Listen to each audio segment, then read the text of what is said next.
ಭಾರತದ ಅತಿ ದೊಡ್ಡ ವಿಮಾನಯಾನ ಸಂಸ್ಥೆಯಾಗಿರುವ ಇಂಡಿಗೋ ವತಿಯಿಂದ ಆರ್ಗನ್ ಡೊನೇಷನ್ ಕ್ಯಾಂಪ್ ಮಂಗಳೂರಿನ ಅಂತಾರಾಷ್ಟ್ರೀಯ ವಿಮಾನ ನಿಲ್ದಾಣದ ಸಭಾಂಗಣದಲ್ಲಿ ನಡೆಯಿತು.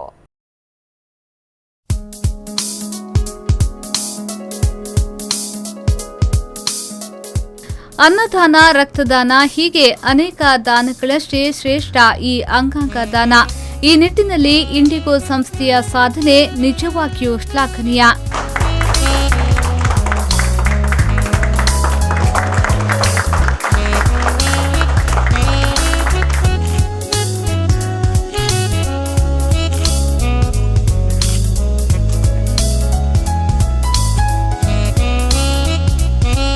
ಕಾರ್ಯಕ್ರಮದಲ್ಲಿ ಮುಖ್ಯ ಅತಿಥಿಯಾಗಿ ಆಗಮಿಸಿದ ಆರ್ಗನ್ ಡೊನೇಷನ್ ಇಂಡಿಯಾ ಫೌಂಡೇಶನ್ನ ಚೇರ್ಮನ್ ಮತ್ತು ಮೂಡಬಿದ್ರೆಯ ಪಂಡಿತ್ ಹೆಲ್ತ್ ರೆಸಾರ್ಟ್ ಅಂಡ್ ಸ್ಪಾದ ಮಾಲಕ ಲಾಲ್ ಗೋಯಲ್ ಅವರು ಮಾತನಾಡಿ, ಸಾವು ಸಾಮಾನ್ಯವಾಗಿ ಬೇಸರದ ವಿಷಯ, ಆದರೆ ಆ ಸಾವಿನಿಂದ ಇನ್ನೊಂದು ಜೀವಕ್ಕೆ ಉಪಯೋಗವಾಗುತ್ತದೆ ಎಂದರೆ ಅದು ಸಂತೋಷದ ವಿಷಯ ಎಂದು ಹೇಳಿದ್ರು.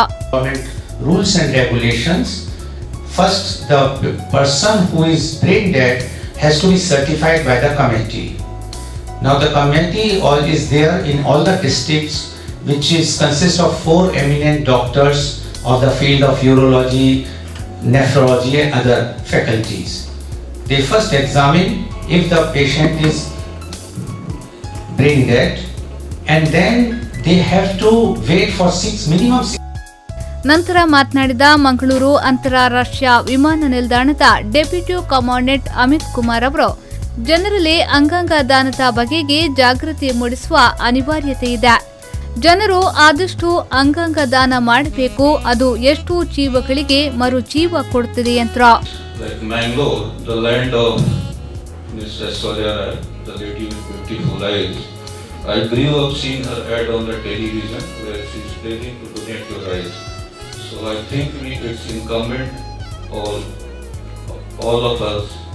to make people aware how much organ donation is important. ಈ ಸಂದರ್ಭ ಅಂಗಾಂಗ ದಾನಕ್ಕೆ ಒಪ್ಪಿಗೆ ಸೂಚಿಸಿ ಸಹಿ ಹಾಕಿದ ಎಲ್ಲ ಇಂಡಿಗೋ ಸಿಬ್ಬಂದಿಗಳಿಗೆ ಪ್ರಮಾಣ ಪತ್ರ ವಿತರಿಸಲಾಯಿತು.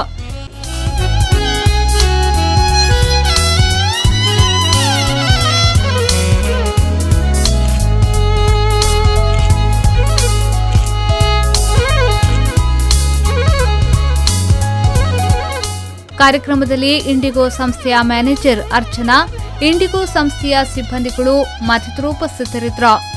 ಪವನ್ ಕಾಚಮಡ್ಕ, ವಿ4 ನ್ಯೂಸ್ 7 ಮಂಗಳೂರು.